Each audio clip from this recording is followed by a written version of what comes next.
This program is intended to be general in nature and should not be used as a substitute for advice from a qualified health provider. On Health Matters, Television for Life, knowing the warning signs of a heart attack.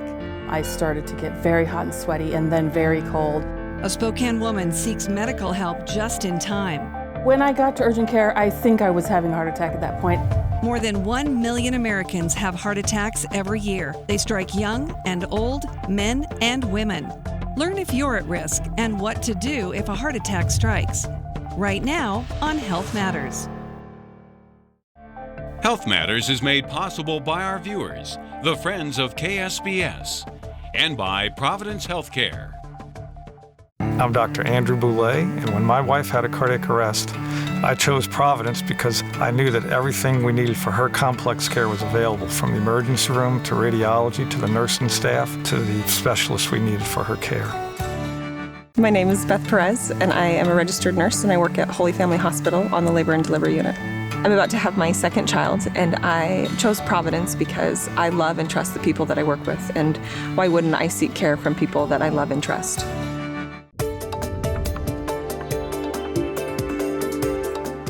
Good evening, I'm your host Teresa Lukens, and welcome to another edition of Health Matters. Our topic tonight is heart health, a very timely subject since February is Heart Month. So many people are affected. In fact, heart disease is the leading cause of death for both men and women in the United States. Here to bring us their perspective and expertise, our panel this evening. Dr. Sean Spangler is with Providence Cardiology. He's a cardiologist who is board certified in cardiovascular disease and internal medicine.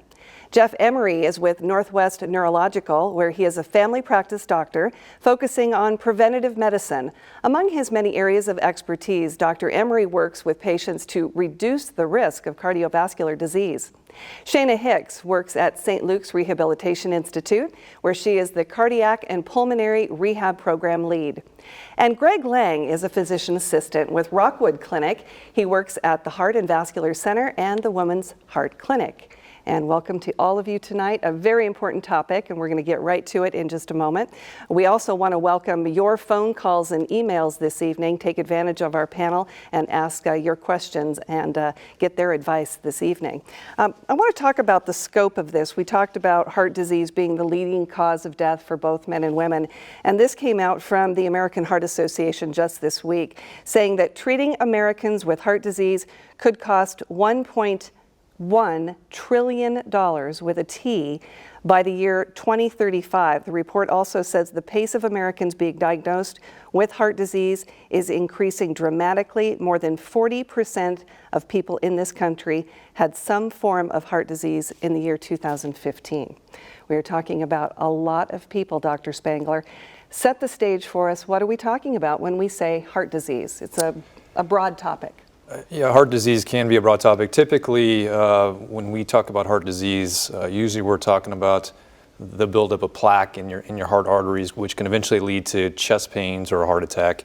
There's many other disorders or diseases that affect the heart, but that's the most common one that does. And ultimately, usually when we refer to heart disease, that's what we're talking about. And when we talk about 40% of Americans in the year 2015 with heart disease. Why is that? Why do so many people ignore the warning signs or don't work to reduce the risk?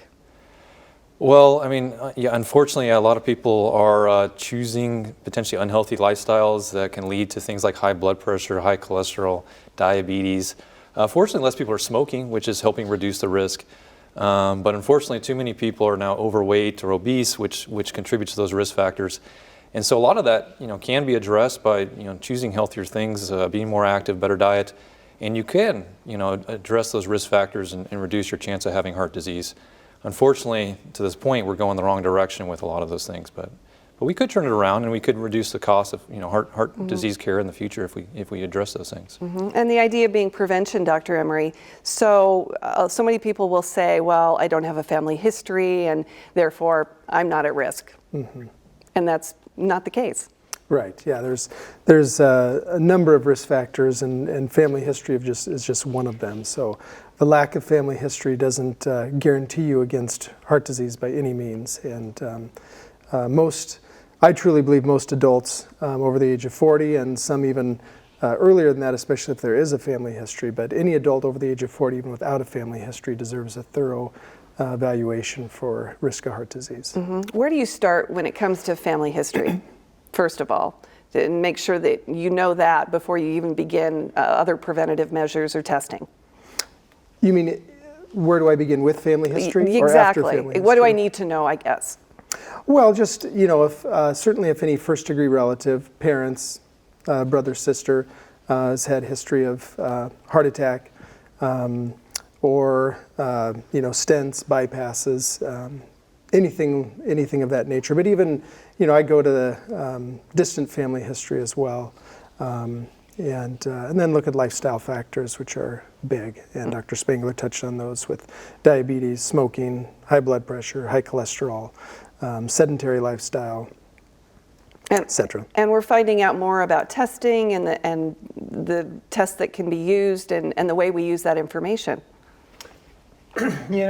When we looked at, and this is from the 1970s really, the cholesterol panel, it's like watching a 1950s black and white TV set. And we do have a 1080 HP, now that we can look at a lot more things that are outside that realm of just LDL, HDL, triglycerides, and total cholesterol. And Dr. Emery, I know, does the same thing that I do, is we look for those other things that are associated with heart disease. And they're widespread right now. I mean, sleep apnea now has been studied and looked at, and it's a risk factor. Low vitamin D is a risk factor. And then we look at the cholesterol particles, which means so much more than just the cholesterol itself. I mean, LDL doesn't circulate on its own, it circulates with triglycerides. And so do we ignore triglycerides and just lower LDL? Well, no, we got to look at, what kind of particles are carrying those two molecules and how big those molecules are, or more importantly, how dense they are. The denser they are, the more ease they have to get into the arterial linings. And there's just a big picture in the inflammatory concerns that we have, because, stable plaque, we know that we all slowly produce that as we age, but what makes stable plaque become unstable plaque? And unstable plaque is really what causes disease and causes you to come to the ER with chest pain. And we now know that maybe sugar's the main culprit. And Dr. Spangler mentioned the diabetes. That's probably one of the biggest risk factors that 10 years ago we ignored. And now I think I spend as much time discussing diabetes as I do discussing cholesterol, because of the association with cardiovascular disease. Mm-hmm. And then Shana, we want to bring you into the conversation. You see patients after they've had a cardiac event. Are they nervous about starting a rehab program because of their situation? Yeah, definitely. A lot of them come in and they're really scared. They just had a life-changing event, whether it was a heart attack or even an open heart surgery. It's scary. And if you can't use your arms, because of the sternal precautions that you have, you don't really want to walk around because you don't know how much your heart can handle. So it's really good for them to come into a cardiac rehab program, because that's what we're going to help them do, is be able to say, hey, you can walk far. You can walk a little bit more than what you think you can, and we're going to tell you that your heart is able to do that. On the other hand, sometimes they come in and they say, oh, I just had a stent placement. I feel so much better. I no longer have any chest pain. I just want to go, right out of the gate. But it's like, no, actually, your heart needs time to heal. You need to slow back down. Mm-hmm. And talk about the team approach, because obviously you're working with their doctors and making sure that it all comes into play. So we're a medically supervised program for heart. So we have a supervising physician that comes and he oversees everything that we're doing. We have a registered dietitian, clinical exercise physiologist, respiratory therapy, and then we all work together. And if there is a problem, we're going to call the cardiologist or whoever is working with that patient to get medical advice. Mm-hmm. Typically, how long do you have a patient in the rehab program? So it depends on the insurance and what the insurance will cover, but typically if they're a high-risk patient, we can see them up to 36 sessions, which is about 3 months. So that's a good chunk of time to see them, to talk to them, to really help build their confidence. And we were talking about kind of the family history, that type of thing. A lot of patients come in and they want to blame it on the family history. But we really talk to them about, you know, is it really the family history, or is it a generation of bad habits? So looking at their lifestyle. Well, and you often see that, I'm sure, Dr. Spangler, with people who are ignoring any kinds of warning signs or refusing to believe that they have any kind of issues. Yeah, that can happen. I think certain people who think they are potentially low risk, or it's not going to happen to them, may ignore some signs. And you want to be very in tune to potential signs or symptoms of heart disease and catch it early to hopefully prevent something larger down the line, such as a heart attack or something that could be more serious. So that does happen sometimes, yes. Talk about the difference between men and women, because there are some differences when it comes to, especially leading up to a heart event. Yeah, I mean, yes, men and women are different, correct. And to some degree, women are protected a little bit in their younger years, but once certainly they get to menopause and beyond, their risk starts to equal men in terms of their incidence of having heart disease. In terms of their presentation, they can present a little bit differently. We know women present a little bit differently, diabetics present a little differently. Sometimes symptoms in women can be more subtle. Although with that being said, sometimes I certainly see women with crushing chest pain, and they have the classic signs of having a heart attack. But other women might feel a little bit more short of breath, a little bit sweaty. They're just feeling more fatigued or something along those lines, and it may be subtle more often in women than in men. Unfortunately, because that makes it harder to diagnose sometimes if they're having a heart event. Well, and that takes us to the fact that, as you mentioned, some of those classic signs, and if you're not having some of those typical symptoms of a heart attack, things like the chest pain or shortness of breath, it's not always the case, especially in women. Tonight, we're going to hear from a woman who didn't fit the profile at all. In fact, she had a heart attack and she got help just in time.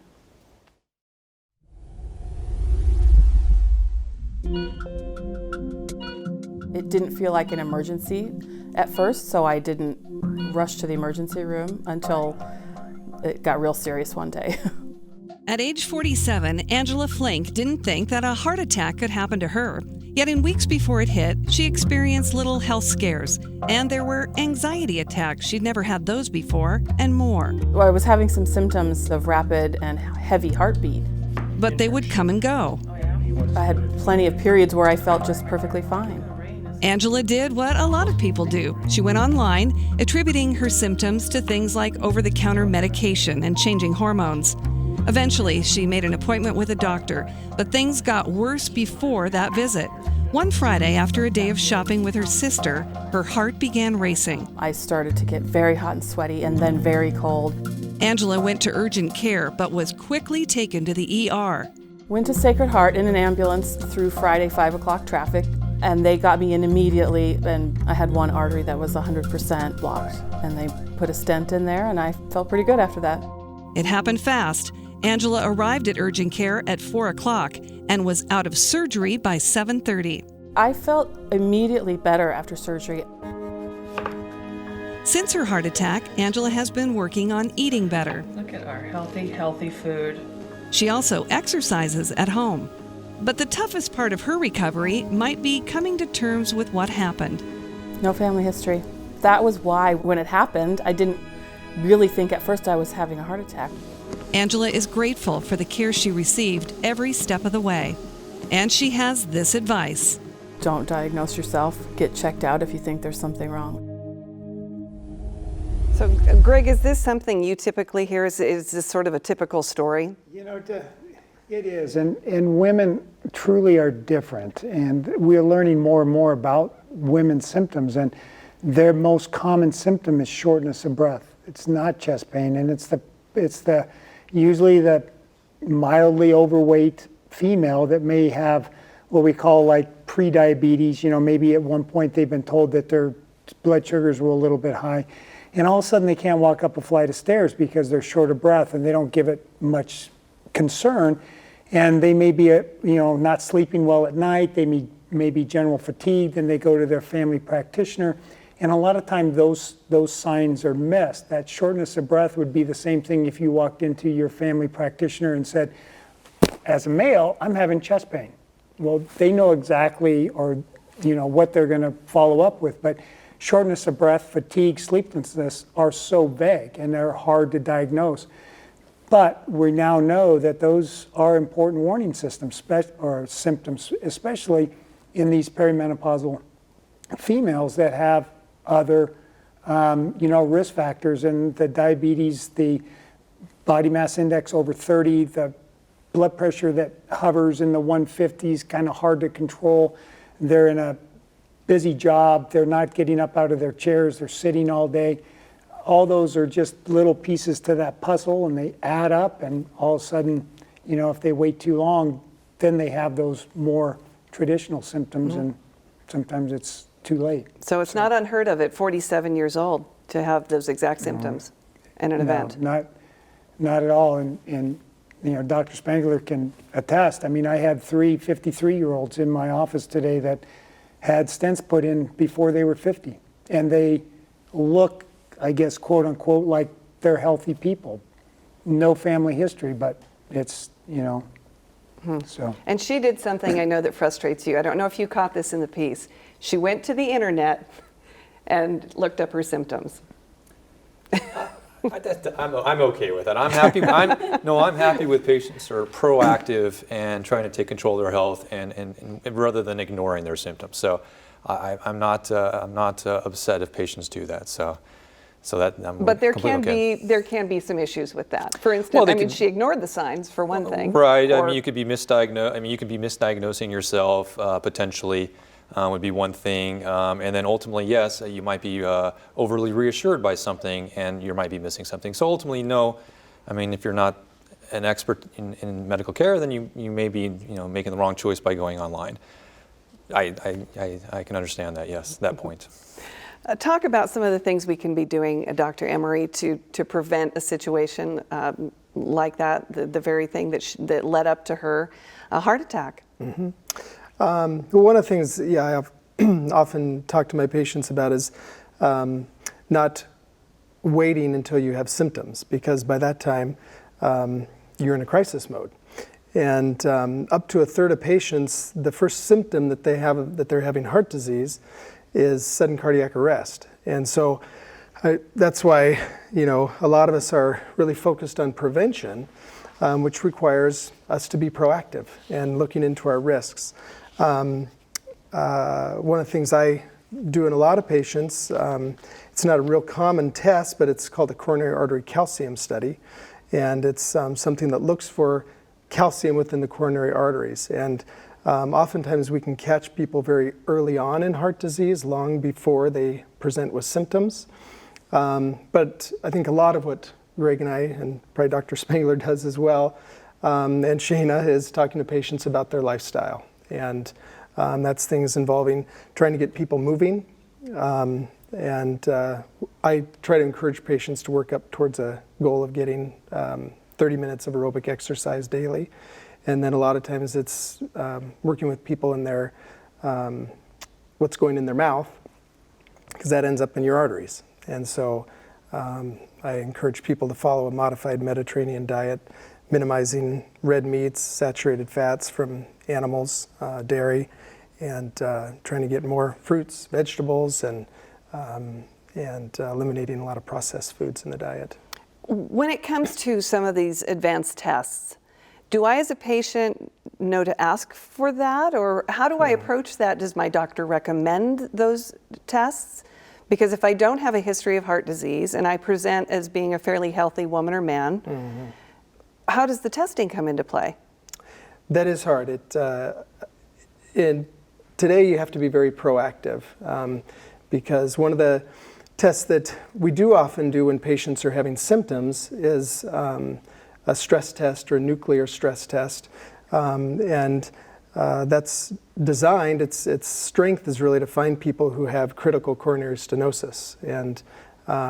But you can have pretty significant heart disease that's not critically narrowing a vessel, be told that you passed with flying colors. And I have patients often that passed their stress test, and within 6 months they had a heart attack. And they said, how can that possibly be? I was told I was fine.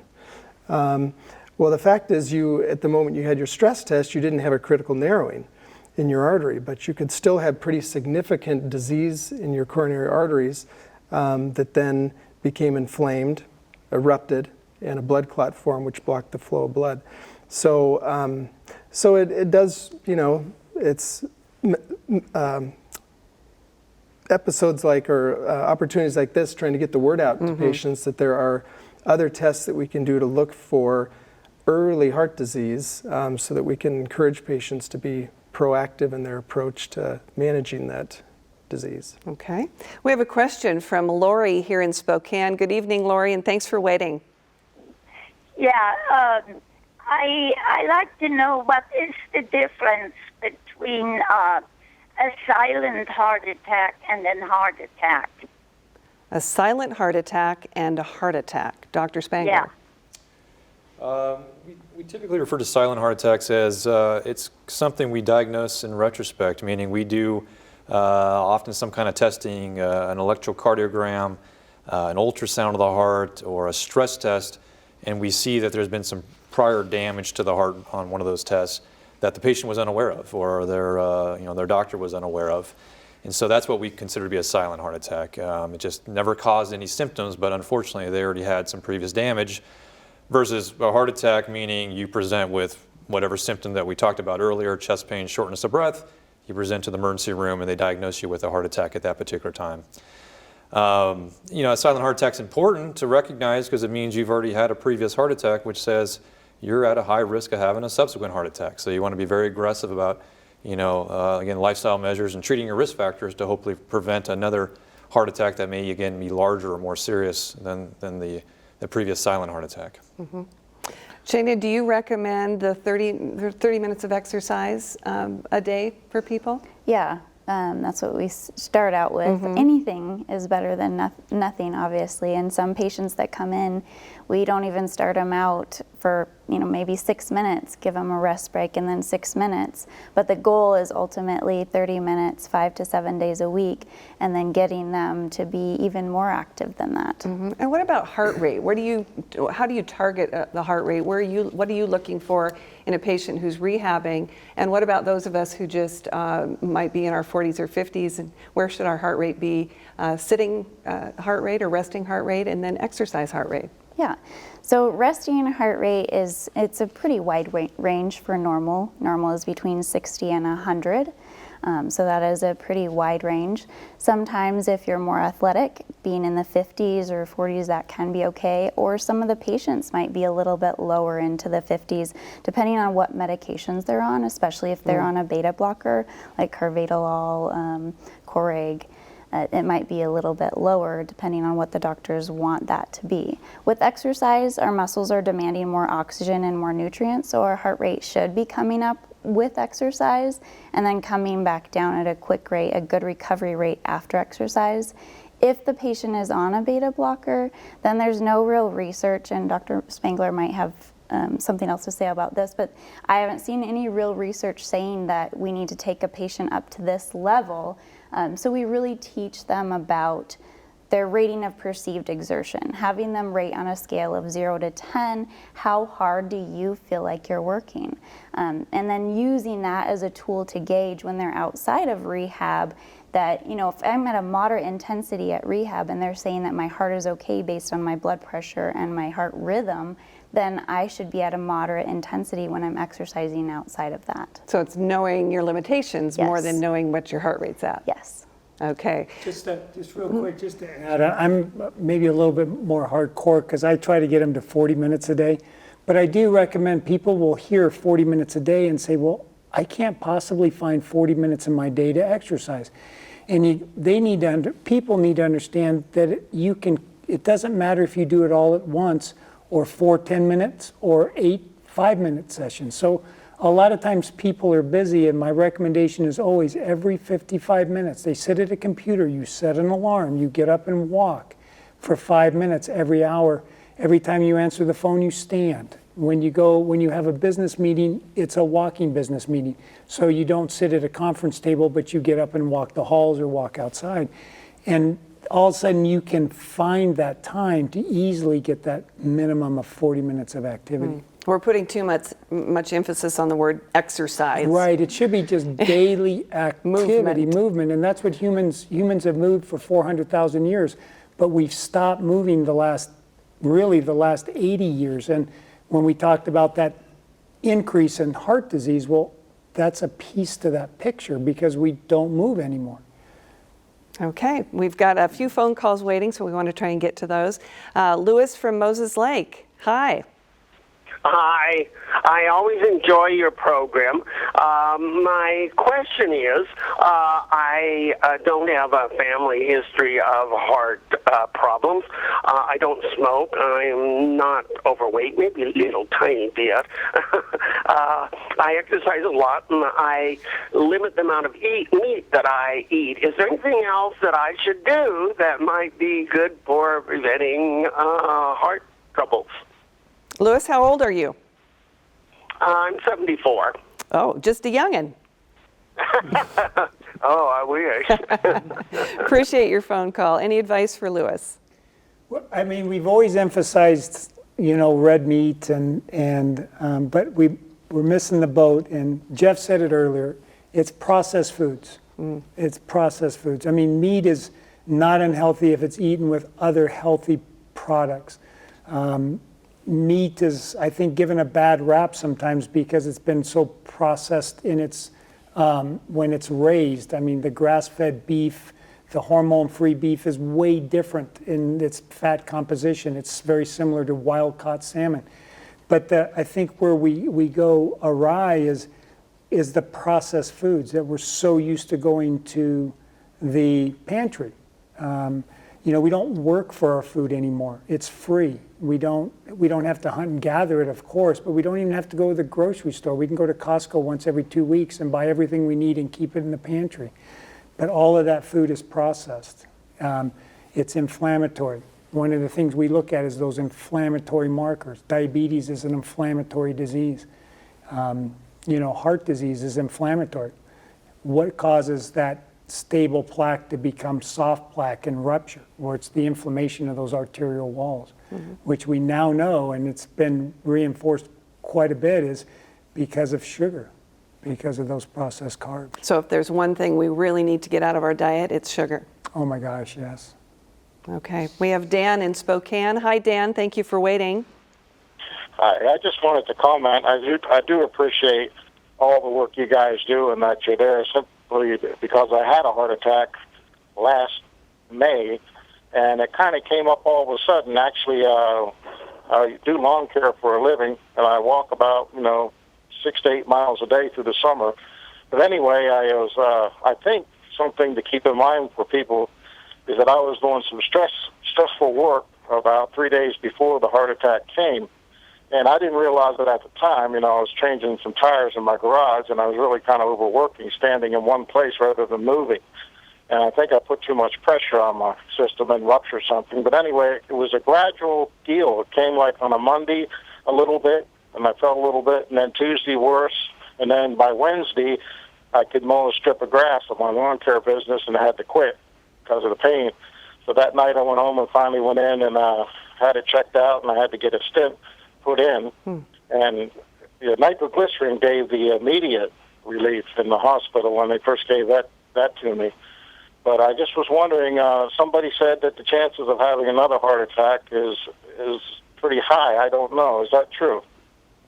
Dr. Spangler. Yeah, so a couple things. We'll touch upon the question here. So, as it is, the stents or even having bypass surgery, whatever it may be, does not cure heart disease. So you have a blocked artery. It certainly was immediate relief and treatment for that heart attack, which is a great treatment that we have that we didn't necessarily have 40 years ago. So we made great advances. Somebody comes in with a heart attack or very unstable heart symptoms, we can put a stent in, we make them immediately feel better in many cases, and we prevent heart damage, which can be a problem down the line. But unfortunately, you were somebody who developed that blockage in your artery.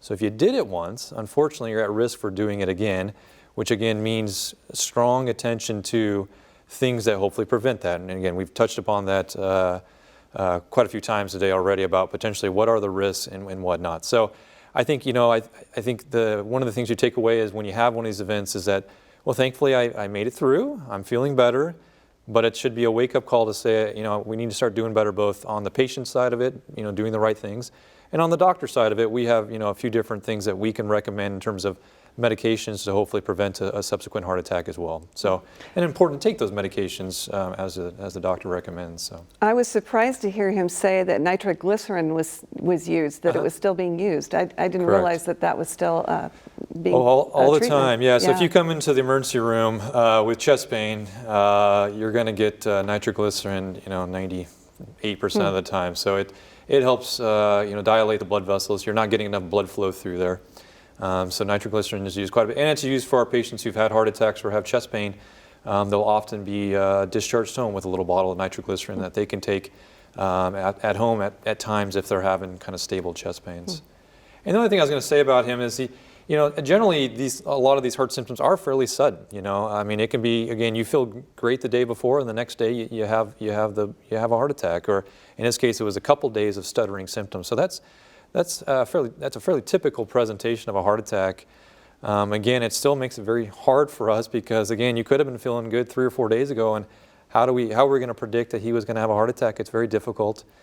And then finally, everybody has to do stressful things, whether it's stressful work or you're doing exercise that's stressful. In general, I'll speak to exercise. I think it's, people worry, should I do exercise? And there's always a small risk of triggering heart problems with exercise. But in general, for everybody, largely the benefit of doing, at least moderate exercise outweighs the small risk of inciting a heart attack, whatever it may be. So, he said, he was doing heavy work. We see it in people snow shoveling over the winter. That can sometimes trigger heart attacks. But it's life though. You have to do some of those things, and that's just the nature of it. And so we can't tell everybody not to ever do anything that's hard work or whatever it may be. But certainly on the exercise portion of it, at least moderate exercise. Heavy exercise sometimes you may want to avoid, but is, again, generally the benefit outweighs the risk. So we have Fred from Moses Lake on the line. Hi, Fred. Hi, how are you? Very well. How are you? I'm good, thank you. Thank you for taking my call this evening. I have a question. I had a nuclear stress test, and that seemed to come out all right. It started with a stress test because I was having some chest pain. And then so they did a stress test, and then they did a nuclear stress test. That turned out all right. But I'd gone through my medical records, because that system that they have, that you can go on and take a look at all the medical reports I've done. But in there was a report that indicated that I had apparently some plaque in my carotid arteries. So, and I'm not sure. I'm not real up with all the medicals. Is that if that has something to do with the heart, and I know that could cause a stroke, but it did not necessarily associated with the heart. But the question is, how significant is the carotid artery? All right, very good, Dr. Emery. Well, I would say when we diagnose plaque anywhere in the system, and with there's studies to show if we find plaque in the carotid arteries, there's pretty good statistical chance we would also find it in the arteries in the heart. And so anytime I see plaque on a carotid scan, I consider that what we would call a coronary or heart disease risk, or a risk equivalent. And that will often prompt me to, if a patient's asymptomatic, I would get a coronary artery calcium scan to be able to see what degree of disease they may have in their heart. So I look at that as very significant, and then that's usually what also prompts me to, in that patient, to order labs looking at their inflammatory markers. There's some very specific vascular inflammatory markers that are I often describe them to patients as the seismometers of their vascular system that can tell us when they're getting closer to risk of plaque rupture and having an event. So Fred should ask his doctor more about that then and delve deeper into it. I would strongly encourage him to, yes. All right, very good. We have Ted in Liberty Lake. Hi, Ted. Hi, Ted. Hi. Thank you for calling. Yeah, thank you for having me. You have a question? Yeah, I do. I'm 82 years old, and I feel great. I mean, doctor tells me I'm 60-year-old now. But, you know, there are these tests that are advertised right now. I think there's 4 or 5 of them, and they're at a discount of $150, and they're for blood pressure and things like that. And I just wondered, are they worth doing? Greg, are you familiar with what Ted's talking Depends. about? I think there's a lot of different diagnostic tools out there. There's something called Lifeline Screening that does basically a quick look at your arteries, looking for atherosclerotic plaque. There's the coronary calcium score that Jeff was talking about. That's kind of predictive. It looks at hard plaque. Isn't able to identify soft plaque. The advanced lipid markers that we get are also another piece to that puzzle. Just being able to exercise for 6 minutes in what we call a Bruce protocol is a good representation of whether you have significant disease or not. But sir, you're great at 82 and doing well, so that's a huge bonus. You got that disease of birthdays working against you, but besides that, you know, the fact that you haven't had any event, that's a bonus. Jeff was saying about anybody over the age of 40 should really have it at least once, and I recommend the same thing. And we don't do a great job of advertising it, but that's where something you can talk to your primary care provider. You know, in our clinic, I see anybody that has an interest in that. It's a little bit of an out-of-pocket expense because it's not free, but you do get a little better picture. The key to that is, are we truly going to treat you different? And the answer may be no. But do we have more information to generate that plan of care? Definitely. Are some people fearful of getting that information? In other words, what I don't know can't hurt me? Yeah, so I think so. I'm kidding. But I think it is. I think there is a factor because, I mean, you feel healthy, so you kind of, you know, want to walk that path. But to have somebody tell you that, well, you got to make changes in your life, or maybe a medication may be very beneficial for you, and you're like, well, I don't like to take medications. Well, those are things that people maybe don't want to hear. But and Shana, I would think you hear that quite a bit as well. That people just sort of ride that line, that they only want to do as much as they think they can do and not push themselves, I guess. Yeah, definitely. They, like I was talking about before, you know, they're scared, they don't really know, and that's what cardiac rehab, I think, is one of the huge benefits, is that we can teach them, you know, what happened, and then also look at their medications and improve the adherence to that, and, you know, teaching them about nitro, maybe that the doctor didn't have time to really explain that, and go over their risk factors, so really individualize that care with them. Do you find that empowers them in ways when they get toward the end of their rehab? Being advocates for themselves and realizing, okay, I can do this. I do know how far I can push myself. I've learned those safe limits to exercise. I've learned what those risk factors are for me and how to prevent a second heart event. And Sean, you were going to... Yeah, I want to just touch base. I want to just have a little counterbalance to what he's saying in terms of, or I guess just a general idea of more testing is not always the right answer, though.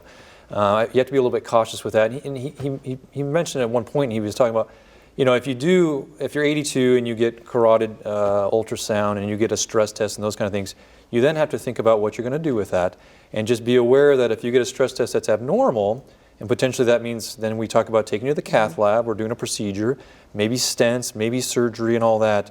I just want people to be aware, it's not that much added benefit. It sounds like, gosh, if you're going to put multiple stents in and do surgery and all that, as it turns out, in somebody who's not having symptoms, it's not that much more added benefit versus, again, a healthy lifestyle, taking an aspirin, making sure your blood pressure is controlled, making sure your cholesterol is well controlled.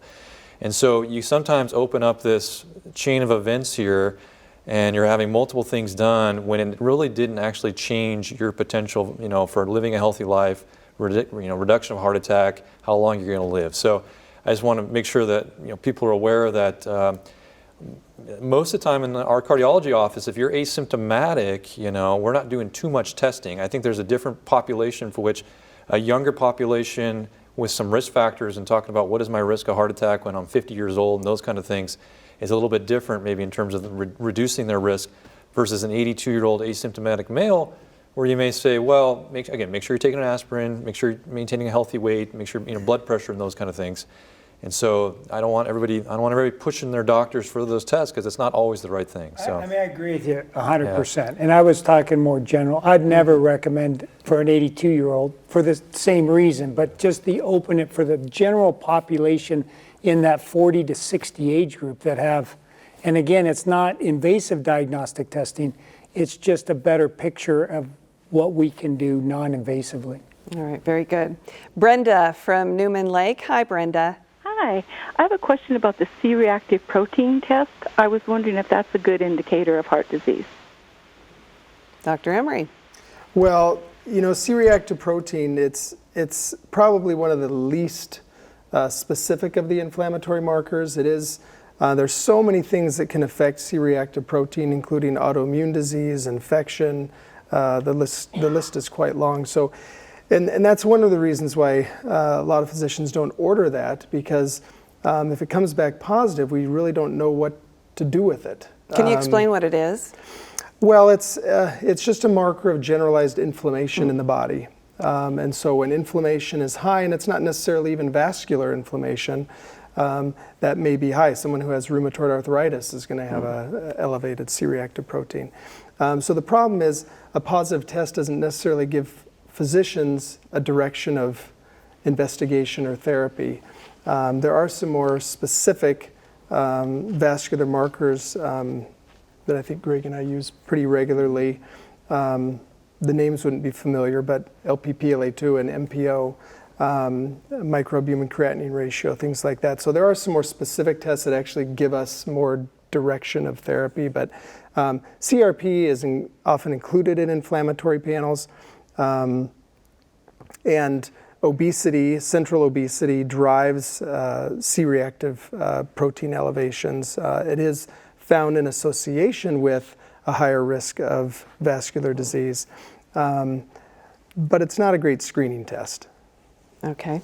Dr. Spangler, I know there's a lot of myths surrounding heart disease, and I know that you hear some of them. One of them being, if I take cholesterol medicine, I'm fine. I'm not going to have anything, any kind of event because I'm on my cholesterol medicine. True, yeah. Some people feel very protected, and therefore if they're taking cholesterol medicine, that means a second helping at dinner, maybe the milkshake, or whatever it may be. So there is a certain mindset that we find. They've actually looked at this. People who take the most kind of common cholesterol medications may have, for instance, an increase in their weight and different things just related to the fact that they're more lax in terms of other healthier choices because of that.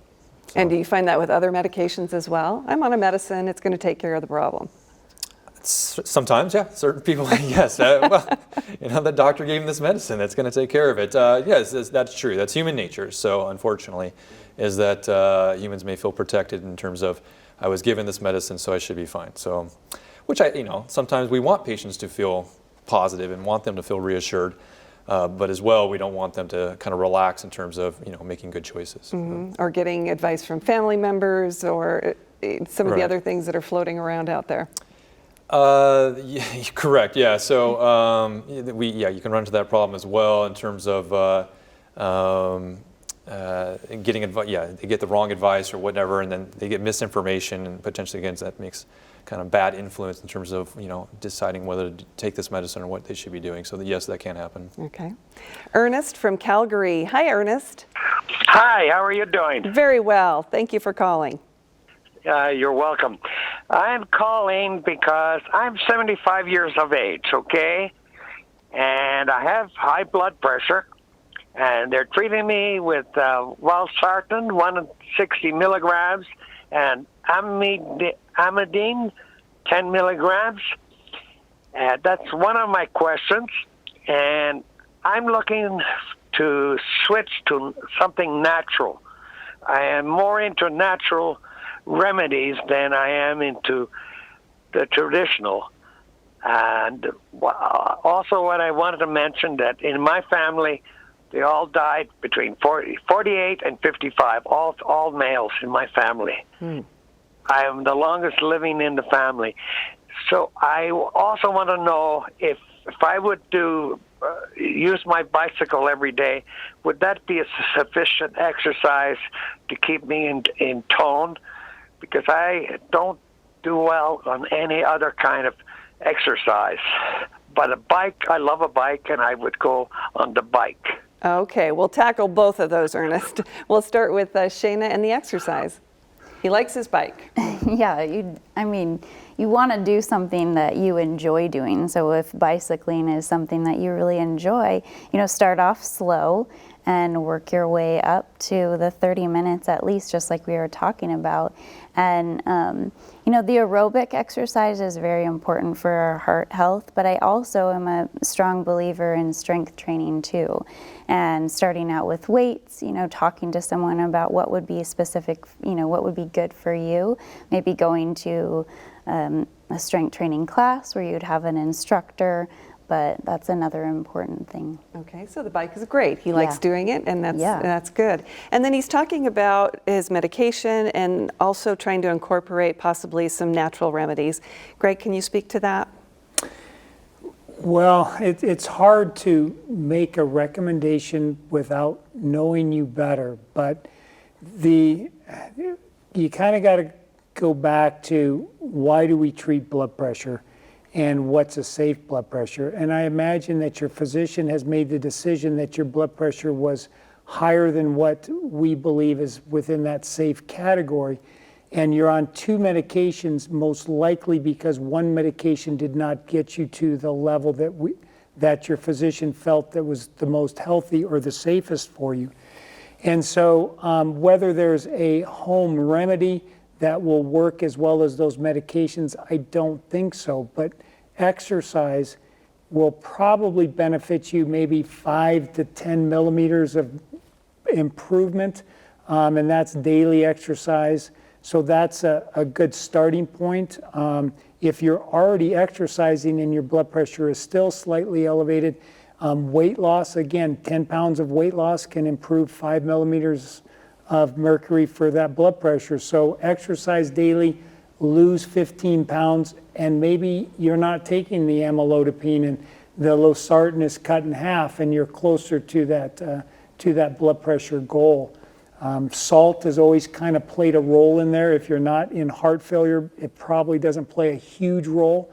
But again, that's another piece to that puzzle. If you're eating a lot of processed foods, there's a lot of salt in those. And so even though you don't think you salt your food, you're probably getting over the amount which recommended of salt in your diet.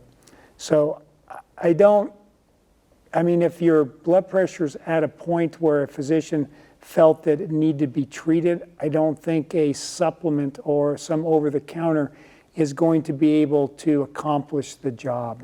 Are you a fan of any supplements for? Oh yeah, but not for blood pressure. Okay. I mean, vitamin D and omega-3 I think are hugely important. And if I lived in Seattle and I ate fish every day, then I probably wouldn't promote vitamin or omega-3s as much.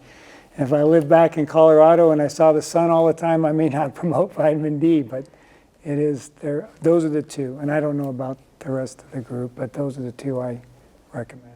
Okay. I want to get to an email from Maureen who says, how do you tell whether or not chest pain on the left side is indicative of a heart issue or a lung pleural cavity one? That's Maureen in Spokane asking that question. Well, so chest pain can represent many things, to include a potential heart problem or a lung problem. Typical chest pains related to the heart, they don't have to be left-sided. They can be right-sided, or certainly in the center of the chest is very common.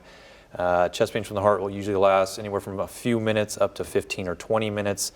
Typically, they're more of an ache or a tightness than an actual pain. Frequently I'll be talking to my patients about their chest pain, and they're like, no doctor, it's not a pain, it's an ache or it's a tightness. So, and then could have some associated symptoms. Again, we talked about being sweaty or or shorter breath with that. Lung pains are different in respect that if it's oftentimes you'll have maybe some coughing going along with that or wheezing. It may get worse when you take a big breath. So the inflammation within the space around the lungs will make it worse when you breathe in. Is usually often you can discern the kind of a lung pain from a heart pain in that way. But there's no perfect science, but those would be some features. Okay. Allison from Moses Lake, good evening. Good evening. Thank you for waiting. That's okay. You have a question? Yeah, I had congestive heart failure in November, and it was due to stress. I was trying to care for a husband, do everything through the day, clothes, and this and that.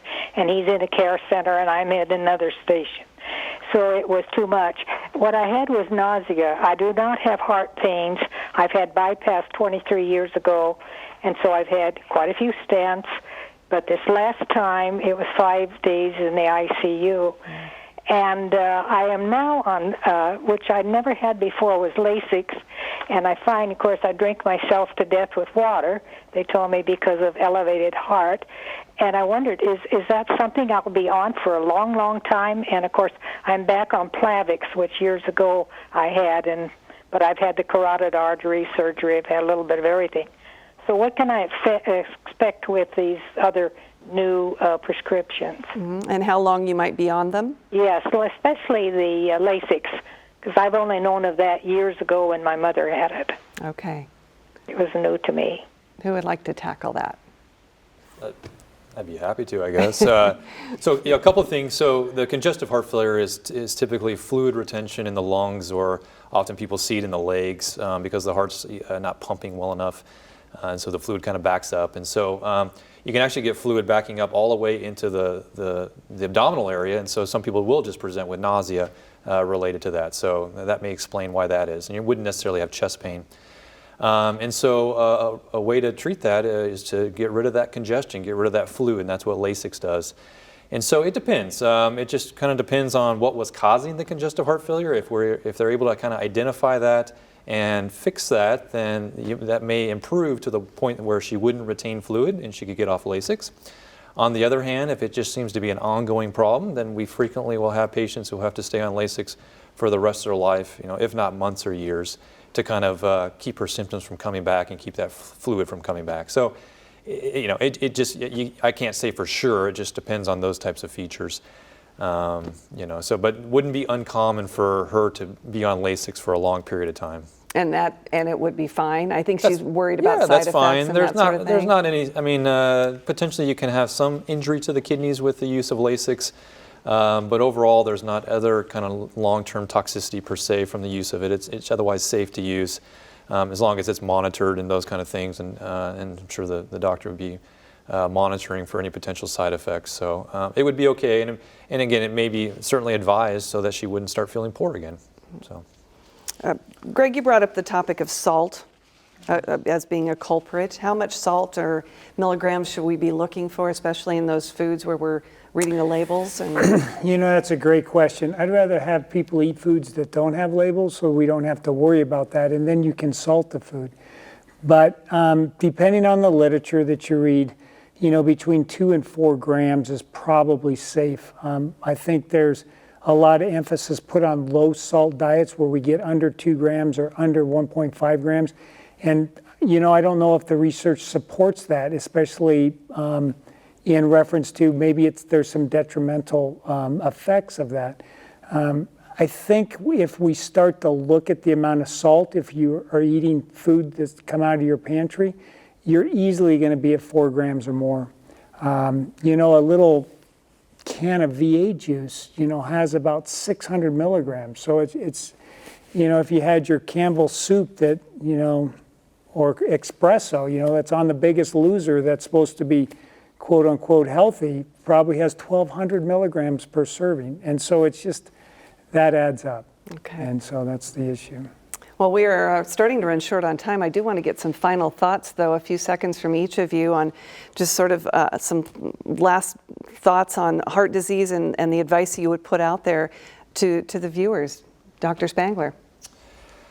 Oh gosh, there's a lot of advice to put into a few seconds here. I'm just going to touch on what we said before about activity. Heart disease is a sitting disease, and so I'm even going to piggyback on the 30 minutes a day. Actually, you should be up on your feet the majority of the day, and because poor exercise fitness is as big a risk factor as anything else, and so I think just kind of remember that mantra. Okay, Dr. Emery. Yeah, lifestyle is a big part of prevention, and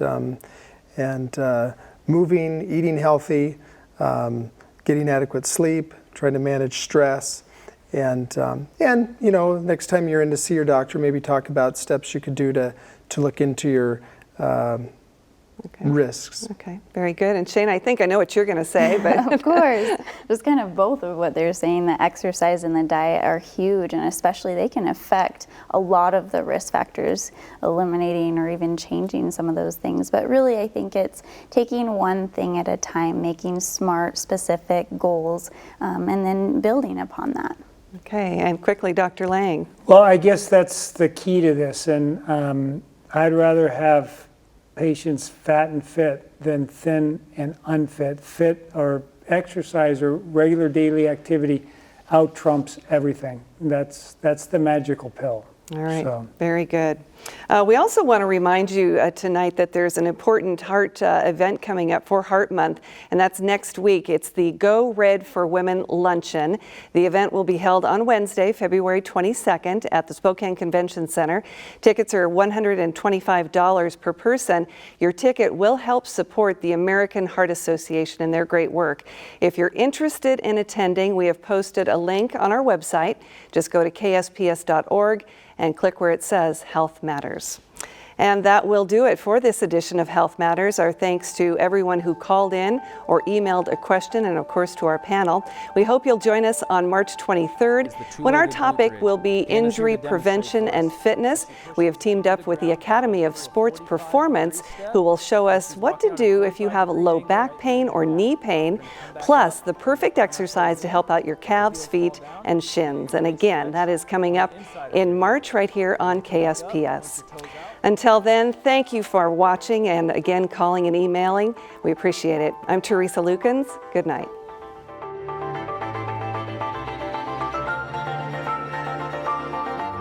Health Matters is made possible by our viewers, the friends of KSBS, and by Providence Healthcare.